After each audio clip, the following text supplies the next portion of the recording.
Greetings and salutations, friends, and welcome back to more Warhammer 40k lore.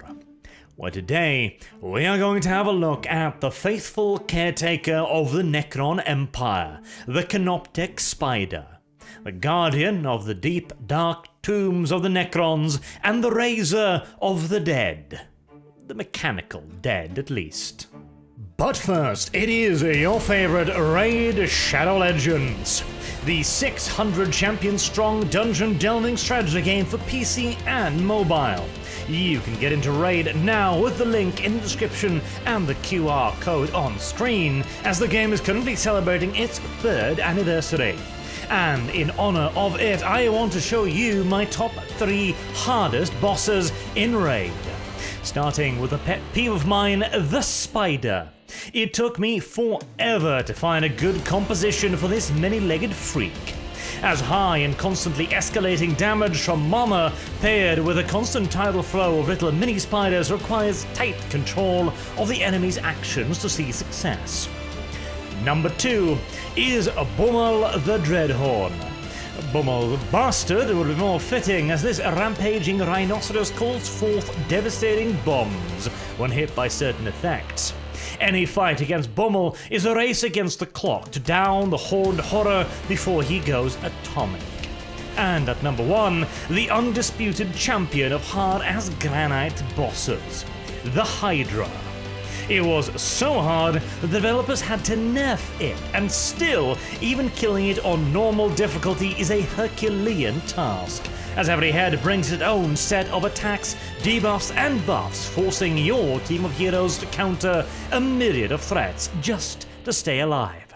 The Hydra was, is, and remains the hardest boss in Raid Shadow Legends. Finally, in Raid news this month, we have some big happenings. The Path of Light event will give you 3 branches to progress through, heavily laden with different rewards. There is also a brand new set of awesome skins available for the champion Trunda Guilt Mallet, of both fiery and icy persuasions. And there is even more still, as the super support champion Deliana is still up for grabs. Log on and play for 7 days straight, and both new and old players can get their hands on Deliana and a set of high-class equipment. And finally, for new players only, you can enter the promo code MyDeliana to get 50 XP, bruise and silver to bring her to level 50 right away. So do check the game out using the link in the description and the QR code visible on screen. And that's not all. If you use either of those, new players will get a free starter pack worth almost $30 with a free champion Aina, 200,000 silver, 1 XP boost, 1 energy refill, and 1 ancient charm, which you can use to summon another awesome hero. There's never been a better place to start. Now, on with the lore. These pretty little many-legged janitors are a logistician's wet dream, as unlike the vast majority of the Necrons, they are not merely de facto automatons, they are literally automatons. One could argue that the average Necron warrior is essentially just a robot, but it was once a living, breathing creature, a Necrontyr.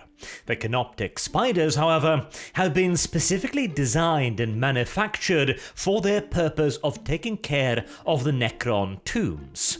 They are automatons run centrally by the primary tomb mind. We talked a little bit about it when we talked about Necron Tomb Worlds a little while ago, so check out that video in case you're curious. But, of course, Necron Tomb Worlds, which are monstrous, monolithical, usually underground structures, and often vast complexes of several structures, require an absolutely absurd amount of maintenance.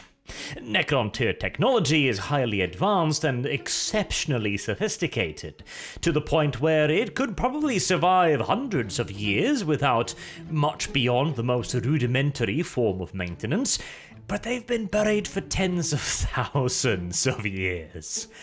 And I don't care how fancy your computer is, 10,000 years of dust, erosion, and corrosion is going to do a number on you. Unless, of course, you're an ancient-ass computer running Windows XP. You see, we've got some up at the family company in the machining section. They are so thoroughly caked with coolant fluid and dust and dirt and general shit to the point that the fans barely even spin anymore. And yet, they run to this day after a decade plus now of continuous operation. So presumably, Necron tombs are made out of ancient-ass PCs running Windows XP. Then again, I'm sure there are some logical limitations, so some Canoptek Spyders would not go amiss, as not only are they able to continuously carry out maintenance and on-the-spot repairs on the vast underground tomb complexes, they can even manufacture entire new segments if the need arises.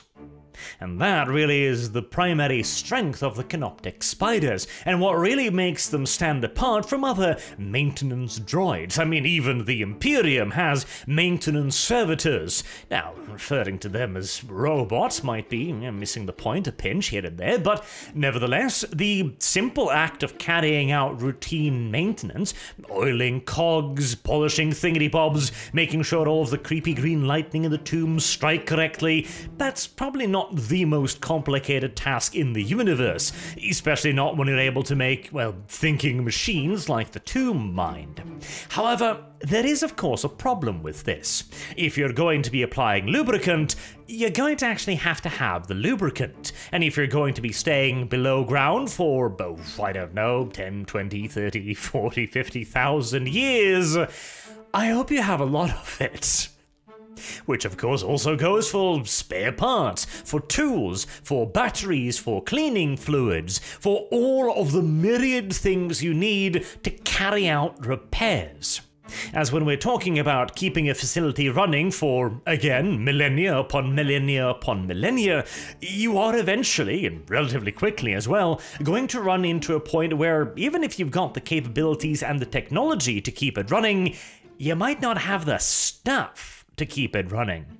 But the Canoptek Spyders, of course, are capable of producing all of that inside of themselves.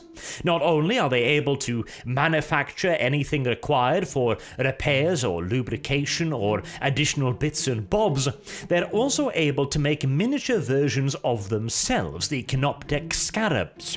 They can get into the various nooks and crannies that a twin oxen-sized horse-carted monster of a robot are gonna have some problems entering into.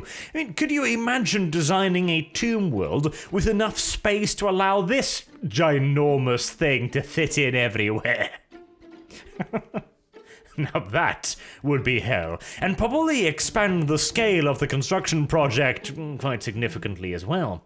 And Canoptek Scarabs are not all either. They can also create tiny little nano machines within their bodies that can be released in clouds to intrude into the machinery and carry out repairs and fixes deep within running machines without needing to pop so much as a maintenance hatch. Once again, a logistician's wet dream. You don't even need a truck to bring the stuff to the front line. You deliver one of these things and feed it sand occasionally, and out comes anything and everything you'd ever wanted. Oh, well, it's probably a pinch more complicated than that, as the Necrons still do need various sources of raw material. Now, undoubtedly, since the Necron tombs are deep underground, they are going to have mines and storage areas, and the Canoptek Spyders will undoubtedly be able to continue mining operations into veins of ore or materials. When you pair this with their ability to be scattering furnaces capable of refining material on the fly, you've got an active repair system capable of replenishing, resupplying, refining, and repairing both itself and everything around it continuously without any breaks ever. Indeed, your only real problem is, in all due likelihood, going to be good old-fashioned software, as, I've told this story on multiple occasions before, but one of the most frustrating things with dealing with robotics is that you can program that arm to do a thing, and the little robotic arm will do that thing for hours and hours, days and days, weeks and weeks, months and months, until one day it decides, no, today I'm gonna do something completely different. And then you're going to have to clean up the inevitable mess. Now, of course, again, the Necrons are a pinch more advanced than our civilization, and their software is a fair bit more complex as well, even incorporating various self-diagnostic and self-healing systems. The Canoptek Spyders are also described as having a plurality of backup systems, mechanics, and softwares installed within them to make sure that should anything fail for any period of time, something else can take over in the interim, until the error has been diagnosed, identified, and corrected. Speaking of corrections, there are of course some other bugs that can infiltrate the Necron Tomb World systems of a less than technical nature. Say, for example, an Adeptus Mechanicus exploration party. That's liable to throw a monkey wrench or two into the delicate machinery of a tomb world. And hell, it doesn't even need to be anything quite so threatening. A local child from a commune, for example, nearby, wanders into a cave one day, playing hide and seek, and then stumbles upon a bunch of fancy glowing green rocks, and is then swiftly eaten by enormous metallic monster spiders. A happy story all around, really. As the Canoptek Spyders, of course, also need to protect the tomb from intruders. And, hey, again, the intruders don't even need to necessarily be intelligent. With intruder, we could simply refer to, various species of local fauna, for example, or flora for that matter, that is invasive in nature. A Mechanicus explorator party is certainly going to do some damage to a tomb world, sure, but 10,000 zealously obese rats devouring all of the wiring is also going to inconvenience the tomb mind more than a little bit. I wasn't joking about the flora either. Bear you in mind, once again, this is a place that's supposed to be active and constantly running for tens of thousands of years. Flowers will break through concrete if given enough time. I'm sure the Necrons build a little bit more sturdy than that, but even so, eventually Mother Nature will take a toll. However, talking about plants and rodents eating the inside of a Necron tomb is not quite as interesting as, well, outside invaders. So how exactly does a Necron Tomb World's Canoptek Spyders react to intruders? Violently. Exceedingly violently. Extraordinarily violently. Stridently violently. Universally violently. To the point where some of them carry twin particle beamers around on their backs for, pest control. That is the rough equivalent of your Roomba carrying twin-linked MG42s whilst cleaning your living room. It might even seem a pinch excessive, really, but bearing in mind the threat of roving Adeptus Mechanicus explorator teams, it really is nothing more than absolutely necessary.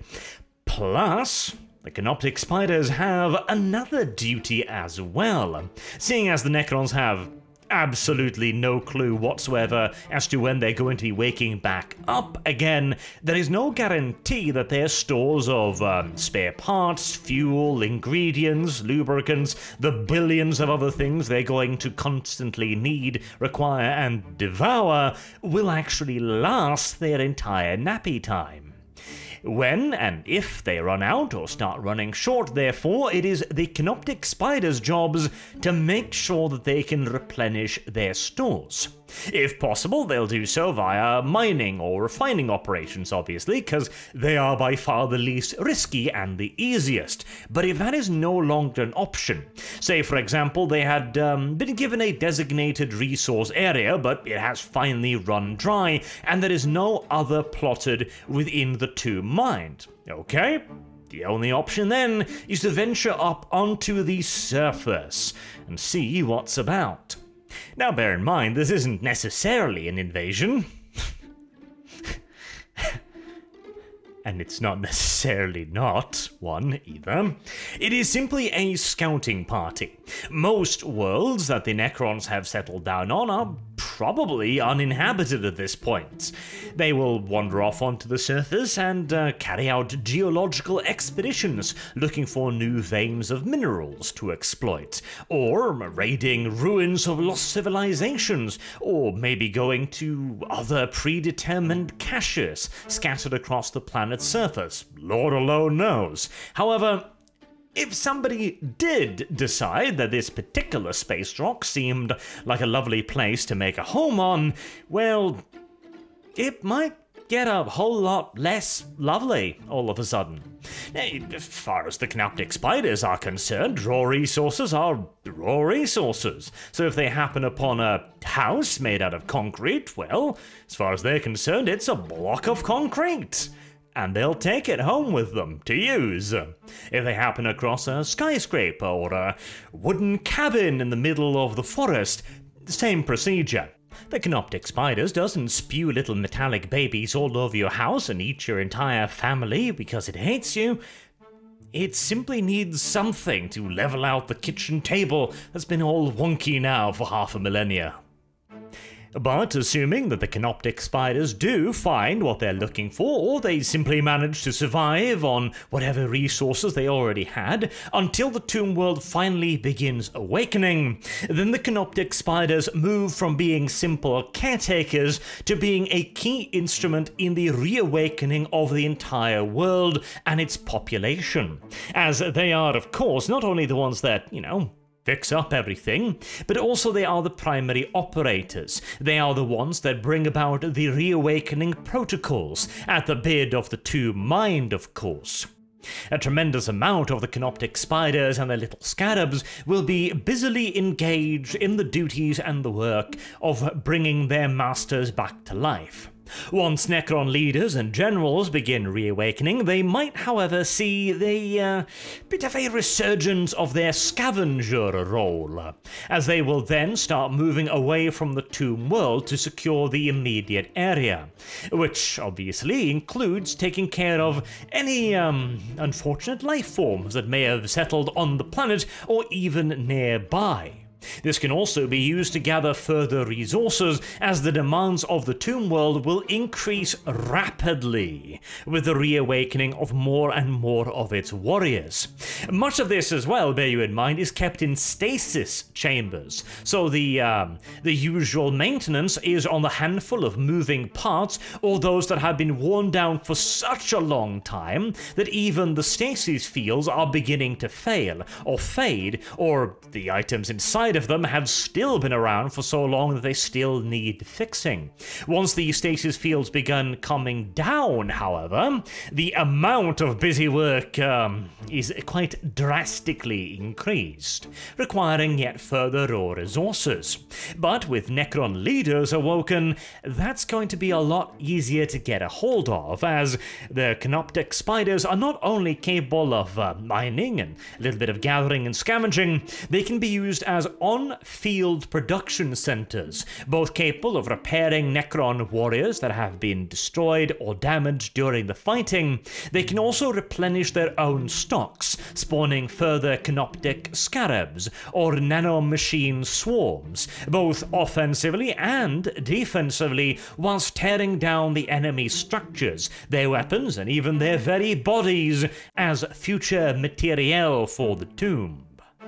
But their role on the battlefield is not purely logistical or utilitarian.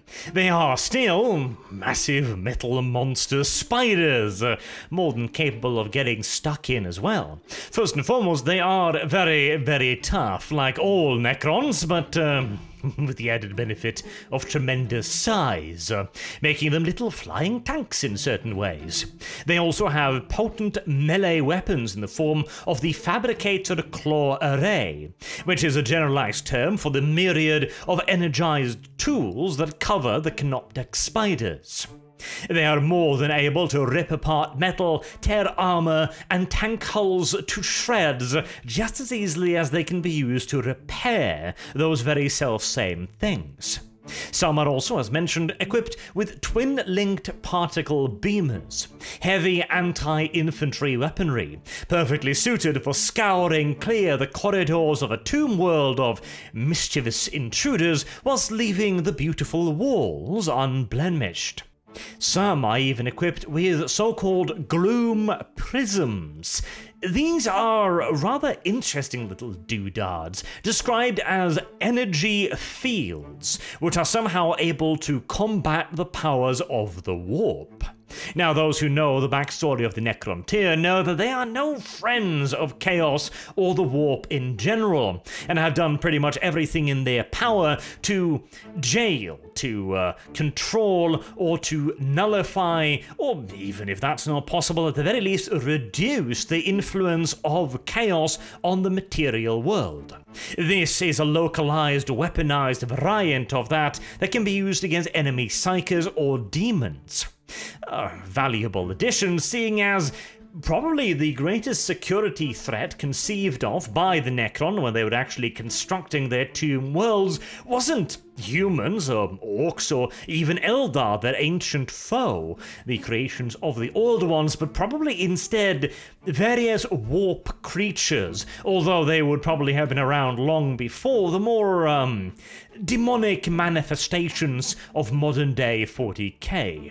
Yet, nevertheless, again, psychers and the manifestations of the warp would have been threats very high up on their list of priorities. And of course, we can't forget the little Canoptek Scarabs either. The big daddy, or mummy, I suppose, is certainly a threat, but the myriad of children it's capable of spawning is just as much so. To an unarmored, unprotected human, a spider the size of your hand, made out of metal, with energized mandibles, is probably a pretty damn lethal threat. Oh, a non-mechanic spider that size would probably be a significant threat. But even to space marines, to tanks or armored vehicles, a few thousand of these things tearing away at armor plating and ripping apart shields and weapons and fleshy bits when they get that far is going to be a real danger. There are even some variants of Scarabs that are, well, straight up weaponized, intended for use on the battlefield. Certain peculiar Necron lords even actually prefer to keep Scarab swarms around separate from the Canoptek Spyders as a screening force or sanitation services, as a few swarms of Scarabs can pick a battlefield clean in mere minutes, entire cities if given a bit of time. But I'll wrap it up there. The Canoptek Spyder, absolutely, definitively, a logistician's wet dream, as not only are they able to keep entire tomb worlds running for a literally indefinite amount of time, if they ever run out of stuff to do it with, they'll simply make more, or go find more and then make more. And even out on campaign, you can simply point them towards the corpses and the conquered armories of your foe and say, make. And they'll turn it all into lovely Necron high technology. Until next time, I've been Arch. Thank you all very much for listening, and I hope to see you all again soon. Till then, have a good day.